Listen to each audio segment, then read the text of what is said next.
Ya están aquí nuestros analistas de hoy. Buenos días a todos. Nuestro invitado, Pablo Iglesias, bienvenido. Buenos días, encantado de estar aquí. Yo sé que lleva usted muy bien la cuenta, pero falta justo una semana para el arranque de la campaña electoral y hoy se estrena esa película, ese documental sobre ustedes.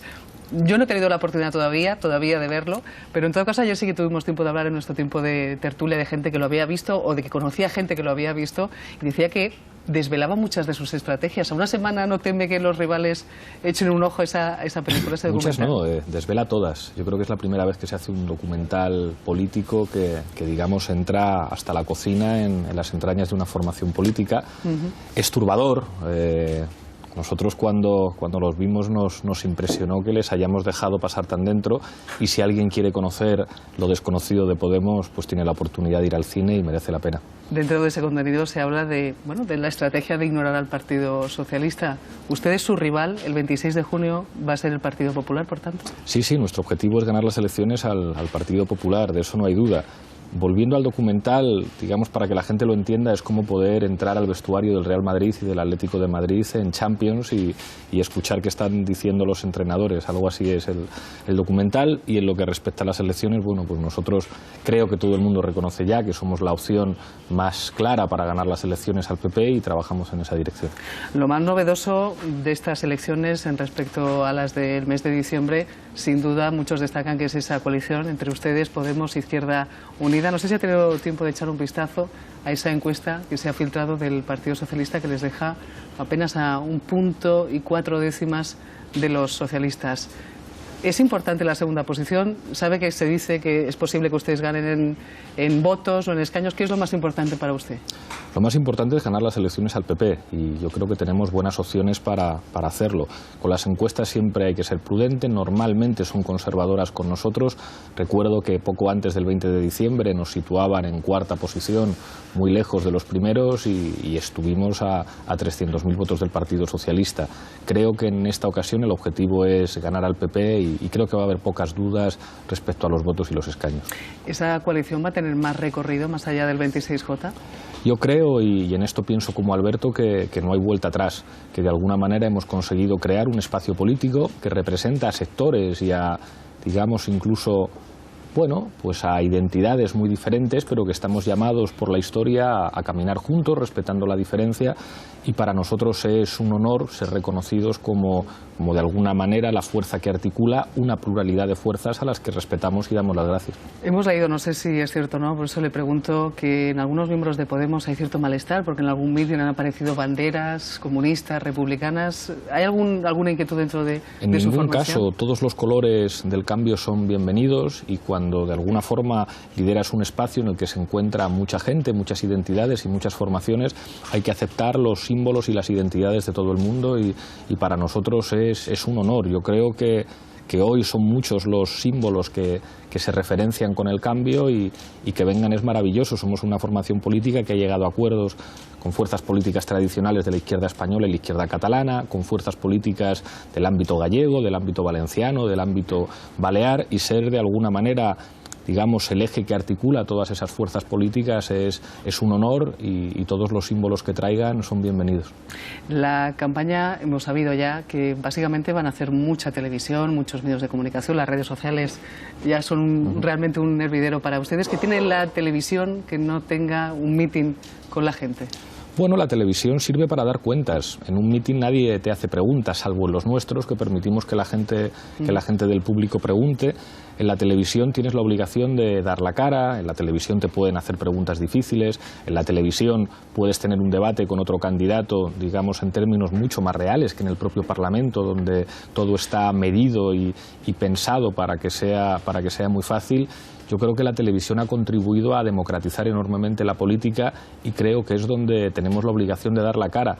Paradójicamente son los viejos partidos los que temen a la televisión y normalmente dicen que no a los debates o los quieren limitar y algunos nos sentimos muy cómodos en un escenario que no es fácil, pero que desde luego contribuye a democratizar la política. ¿Tiene ya ganas del debate a 4?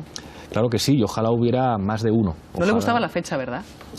Bueno, yo creo que hubiera sido más sensato que estuviera más cerca del final. O sea, no en el inicio de la campaña. Claro, creo que el debate a 4 es muy pronto y que lo suyo es que hubiera 2 o 3 debates a 4. Me preocupa enormemente que candidatos a la presidencia tengan ese miedo a confrontar sus ideas, que debería ser una obligación en democracia. Nosotros lo decimos, si gobernamos habrá que regular de alguna manera que sea obligatorio ir a los debates y que no se repitan situaciones como las que hemos vivido en este país. ¿Qué aprendió del otro debate que le gustaría cambiar? Bueno, creo que hubo una parte muy incómoda y al mismo tiempo creo que muy efectiva en términos televisivos, que era estar de pie durante más de 2 horas. Creo que eso nos dejaba en una posición muy vulnerable. No es agradable para el que lo vive, pero después viéndolo en el vídeo creo que está bien eso de apretar y molestar a los candidatos y ponerles en dificultades. Creo que eso está bien, que suframos un poco. Estos días de precampaña, ayer mismo el asunto era la economía. Desde Podemos, desde Unidos Podemos, ¿qué quieren hacer con los impuestos? Nosotros pensamos que hay que bajar los impuestos a la mayoría social y eso se traduce en una bajada del IVA. Nosotros planteamos un IVA súper reducido al 4% para las bebidas y los alimentos, para los productos de primera necesidad y de alguna manera entender que los impuestos indirectos son los más injustos, son los que de alguna manera hacen que gente con muchos menos recursos tenga que pagar lo mismo que gente con muchos recursos.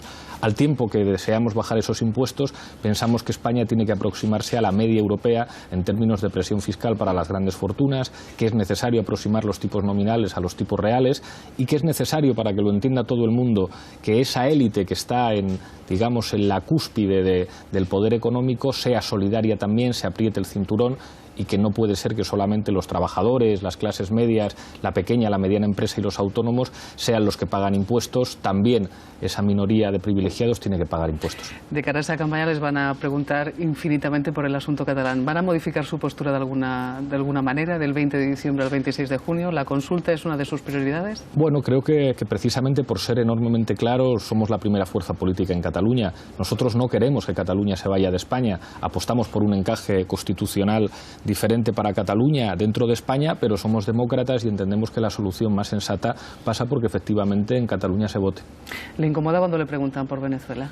En ningún caso. Yo creo que en política hay que acostumbrarse a que la incomodidad forma parte de las reglas del juego, a que no hay que incomodarse y que hay que ensanchar las espaldas.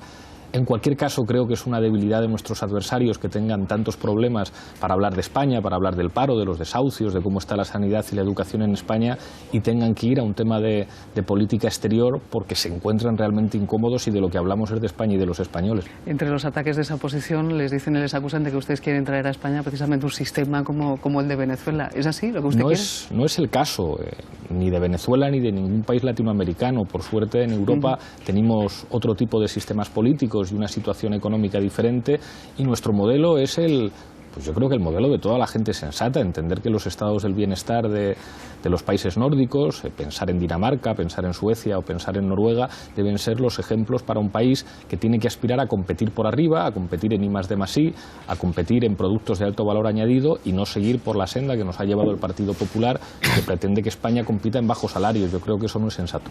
Maite. Sí, buenos días, Pablo. Ayer Felipe González volvía a marcar distancias, lo hacía de una manera más subliminal que habitualmente lo hace con usted, y decía que su partido no puede pactar ni llegar a un acuerdo con una formación que quiere, y retomo la pregunta de María, pues un gobierno parecido al de Venezuela, un sistema de vida parecido al de Venezuela. No sé si es una oportunidad, yo creo que sí, para que usted marque distancias de verdad con eso que está ocurriendo en Venezuela, para que diga si está o no de acuerdo con la persecución de los derechos humanos, con el encarcelamiento de los opositores a Maduro, con las restricciones económicas, en fin, con la inseguridad que hay en Venezuela, que marque distancias Podemos con ese populismo que no solo Felipe González, sino mucha gente, muchos empresarios en España temen que ustedes quieren trasladar, pues eso, al corazón de España si gobiernan. No es el caso. Yo creo que la inseguridad es un problema en muchos países latinoamericanos, lo mismo que formas políticas distintas a las de nuestros países. Creo que en el caso de Venezuela hay una situación institucional grave de enfrentamiento entre el Ejecutivo y el Legislativo, que eso es un problema para cualquier sistema político, y creo que lo que le toca hacer a España es actuar con instrumentos diplomáticos. Creo que lo que ha dicho el ministro Margallo es muy sensato cuando hablaba de templar gaitas y de proteger los intereses de España en ese país, actuando, insisto, con los los instrumentos diplomáticos. Creo que la participación de los expresidentes, y en este caso el expresidente Zapatero, es muy sensato, tratando de mediar, en este caso entre el Ejecutivo y el Legislativo, y si nosotros gobernamos intentaremos mantener buenas relaciones con todos los países de América Latina, independientemente de quién gobierne. Creo que habría que desterrar de la praxis política de una democracia consolidada como la nuestra el utilizar asuntos de política exterior para tratar de ganar réditos en campaña. Creo que los españoles son lo suficientemente mayores ya para entender que en una campaña electoral en España hay que hablar de los problemas de los españoles y que seguramente no dice cosas buenas de nuestro país que algunos candidatos intenten refugiarse en asuntos de política exterior porque les preocupa hablar de España. Nosotros no tenemos ningún problema en asumir que la política exterior es importante, pero quizá con un referéndum que puede sacar al Reino Unido de la Unión Europea dentro de pocos días, con la situación en Austria, con la extrema derecha que casi gana las elecciones, o la situación en Francia, donde buena parte de la frustración la está recogiendo el Frente Nacional, quizá los que somos europeístas deberíamos preocuparnos más de lo que ocurre en Europa que tratar de no discutir de los problemas que nos afectan yéndonos a miles de kilómetros. Ya, Pablo, pero usted sabe muy bien que hablar de derechos humanos, hablar de que no se debe encarcelar a los opositores no es política exterior, es un modelo que repele evidentemente a un demócrata. Y a mí me gustaría que usted, que lo es, reconociera que ese modelo no lo quiere para España. Es como si tuviéramos al alcalde de Madrid encarcelado porque se opone a Mariano Rajoy. Es verdad, quiero decir, pero... es algo parecido a eso. Y sí que me gustaría, no estamos hablando de política exterior, estamos hablando de una cosa de un régimen que persigue a los opositores. Y yo creo que usted debería ahora sí que marcar distancias con ese sistema político, ese régimen. Me repugna que se persigan los derechos humanos, pero usted sabe también como yo que, por ejemplo, aquí sería muy difícil que ustedes me preguntaran por Marruecos, donde se violan los derechos humanos y donde la Casa Real de nuestro país, sí, de hecho nunca me han hecho una pregunta aquí sobre Marruecos. Yo le pregunto si quiere por Marruecos, pero estamos hablando de Venezuela. Claro, efectivamente. Lo que pasa es que si hubiera que recorrer todos los países amigos de España en los que se violan los derechos humanos, probablemente no sería posible hacer una campaña electoral en España.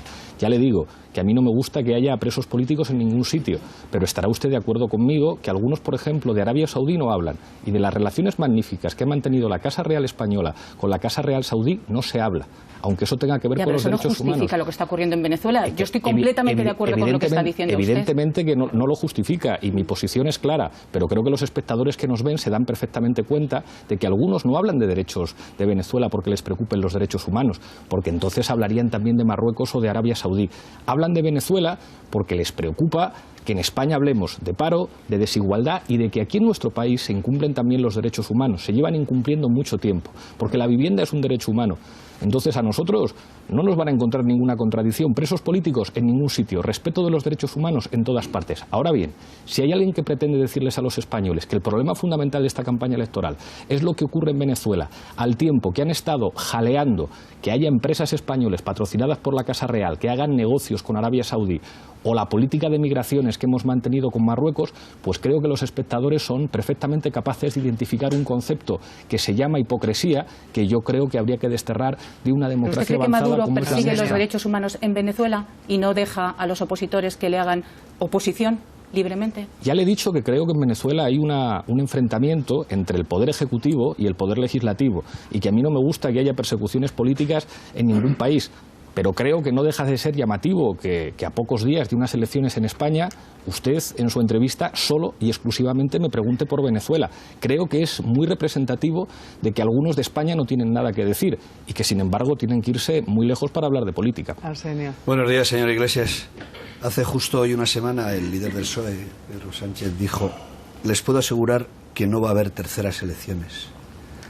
Y se interpretó en algunos ámbitos políticos como que iba a abstenerse ante el PP y facilitar un gobierno del PP si no lograba la investidura. ¿Usted lo interpretó igual?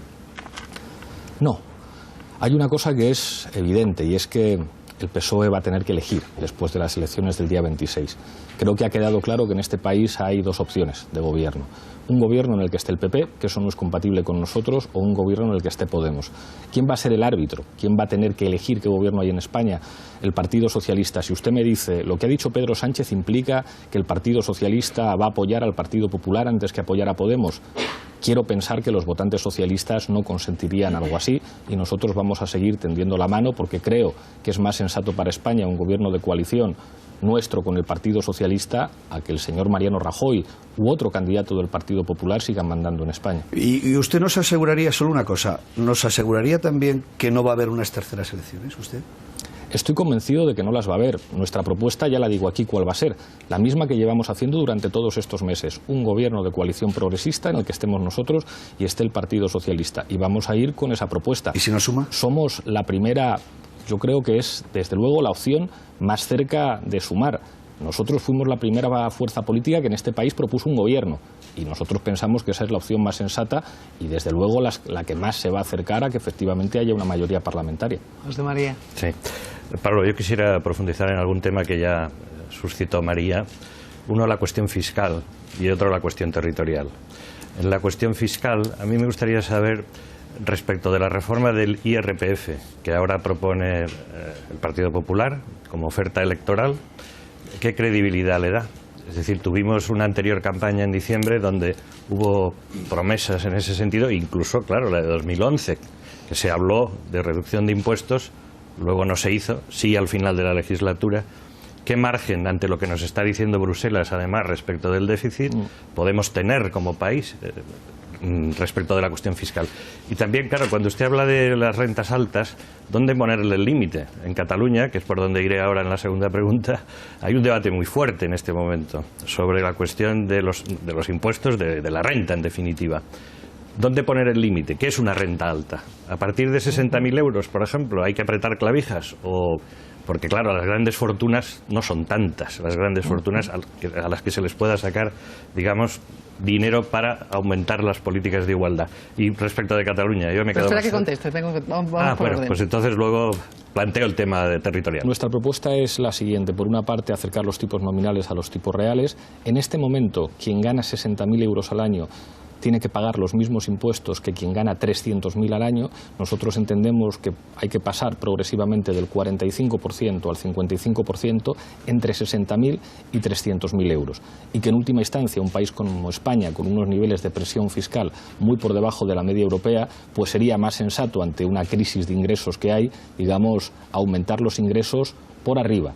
Yo creo que hay que acabar con la SICAP, creo que hay que hacer una política seria en clave internacional contra los paraísos fiscales, creo que hay que destinar más inspectores de Hacienda y técnicos de Hacienda en la investigación del fraude y al mismo tiempo hacer que haya cierta justicia fiscal en términos redistributivos por arriba al tiempo que reducimos el IVA. Con respecto a lo que señalaba usted del déficit, que es una cuestión crucial, nosotros decimos que el déficit se tiene que reducir, pero a un ritmo más tranquilo, que permita, digamos, aliviar la capacidad de los consumidores de poner la economía a funcionar.